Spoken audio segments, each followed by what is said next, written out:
سلامونه ملګرو د عمران خان پکیټ باندې حکومت تر اوسه څومره پیسې لګولې ده چې تاسو وورئ دا فګر وورئ حیران بشئ چې حکومت څنګه دومره غټه پیسه صرف او صرف د عمران خان پکیټ باندې لګولې ده. یو مکمل رپورټ یو صحافي دی، یو ډیر سینیئر صحافي دی، زاهد کشکوري هغه جاری کړی دی. په هغې باندې مکمل خبره کوو چې په عمران خان کیسونه تر اوسه څومره جوړ دي، د څومره تاڼو پې څومره کیسونه دي، د اف آی اے پې څومره کیسز دي، د نیب پې څومره کیسز دي.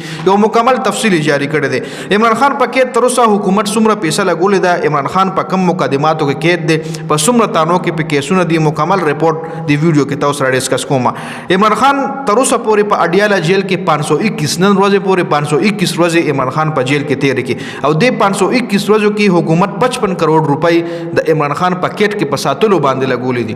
دای په عمران خان نه دی لګولي، عمران خان ته چې په عمران خان خلاف چې لکه په جیل کې څومره دغه دي سکیورټي فورسز دي یا ایجنسیانې وغیره دي، نو د هغې تنخواګانې راجمع کړي دي. دا رپورټ زاهد کشکوري جاری کړی دی، دا یو ډېر سینیئر صحافي دی. د رپورټ کې زاهد کشکوري لیکلي دي چې په عمران خان څومره ګارډ ولاړ دي یا څومره ایجنسیانې په جیل کې دي یا څومره اهلکار هلته د عمران خان پر دغه په وجه ډیوټي کوي. د دې ټولو تنخواګانې چې رایوځای کړي نو 55 کروڑ روپۍ دې نه جوړېږي.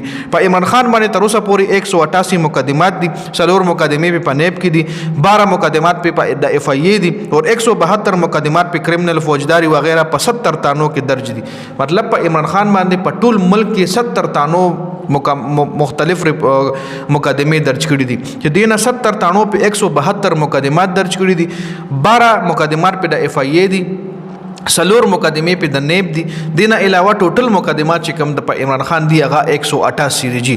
55 کروڑ روپۍ صرف په دې لګېدلې د حکومت چې عمران خان په جیل کې دی ولته چې څومره هم خلک ډیوټیانې کوي د عمران خان په وجه باندې. خامخا هلته به ایکسټرا سکیورټي وي، خامخا هلته به ایجنسیانې هم وي، خامخا هلته به هر قسم سړی هلته موجود وي. نو د هغې تنخواګانې دي زاهد کشکوري راجمع کړي دي، نو دې نه 55 کروڑ روپۍ جوړې شوي دي. او زاهد کشکوري په خپل رپورټ کې دا هم لیکلي دي چې یو طرف ته پاکستان یو غریب ملک دی او بل طرف ته د هغې سابقه وزیر اعظم ګیریږي، په مقدماتو کې جیلي مقدمات په هغه جوړېږي او هغه په جیل کې ساتلو دپاره د دغه غریب ملک 55 کروڑ روپۍ د دغه غریب عوامو 55 کروڑ روپۍ لګي چې صرف او صرف عمران خان په جیل کې وساتلی شي. نو دا زاهد کشکوري یو کمپلیټ رپورټ جاری کړی دی.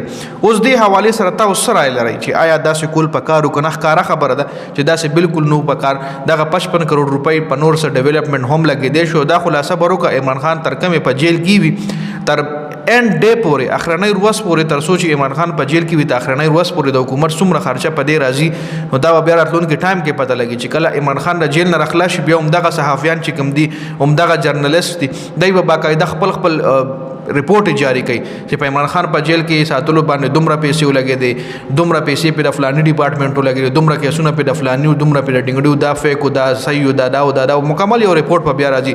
بیا به انشاءالله تفصیلا خبره کوو. خو دا زاهد کشکوري یو رپورټ جاری کړی، ما به تاسو سره هم شریک کوم. د ویډیو کتلو زیاته مننه. والسلام.